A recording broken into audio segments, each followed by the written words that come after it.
Hello guys, ngayon po ay magpapalit po tayo ng hose. Ito pong hose na to ay nabilit ko po sa Shopee. Ito po yung galing dito. Yan, nakikita niyan, galing po yan dyan. Ang problema, ayan po, may leak na po siya. Ito banda. Sa paglalagay kasi yan, ayan yung leak niya. So ang ginawa ko, in-order ko siya. Ang nangyari, mali siya. Yan, mali siya yan, oh. So mali yung order, mas mahaba. Kita nyo yung diferensya. At isa pa, yung mga fittings siya kakaiba. So ang gagawin po natin, ang gagawin po natin tanggalin po natin itong mga fittings nila. Eto, ayan ito. May fittings rito. Ayan, kailangan tanggalin yan at mapalitan nung pandito. So, paano natin gagawin yan? So ito, tinanggal ko na po ito. So ininit ko muna. No? Initin lang natin ang bahagya. Natin kung mapapainit natin. Ayan na. So ito, init natin. Ito pala. Ito yung mahaba. Kasi ito yung kanyang fittings. Ang ginawa ko, ininit ko to.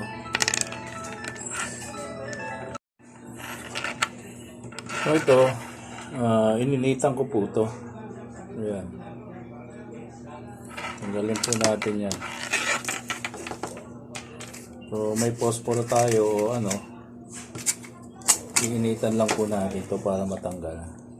Gagawin ko natin, iniinitan natin ito para matanggal.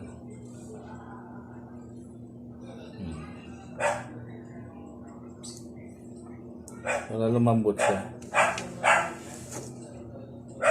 Yan.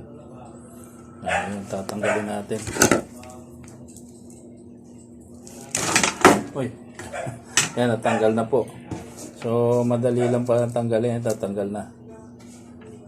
Tanggal na siya.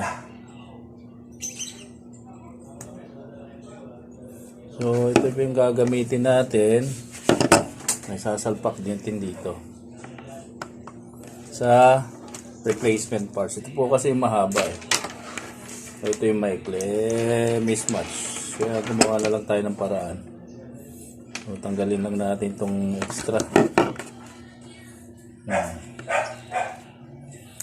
Ayan, tanggal na. Ngayon, tanggalin din natin to. Yung sa maliit. Palit po natin dito. Yan. Tapos ilagay po natin to. Natin. Yun, okay na. Diba? Tapos, ayan na. Okay na siya. So, okay na siya. Pwede na natin salpak.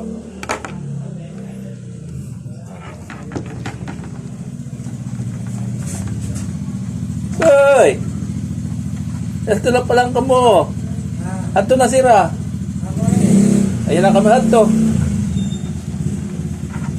Ito. Ay, yan hindi mo magsasasal.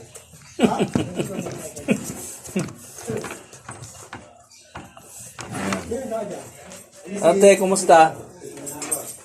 Repair. Ayan si Jimbo, pasok kayo sa loob. Ayan na po eh. Tapos na po. So, ito na. Medyo okay na to. Yun lang kasimple. So, recap natin. Etong hose na tong maliit is galing din eh.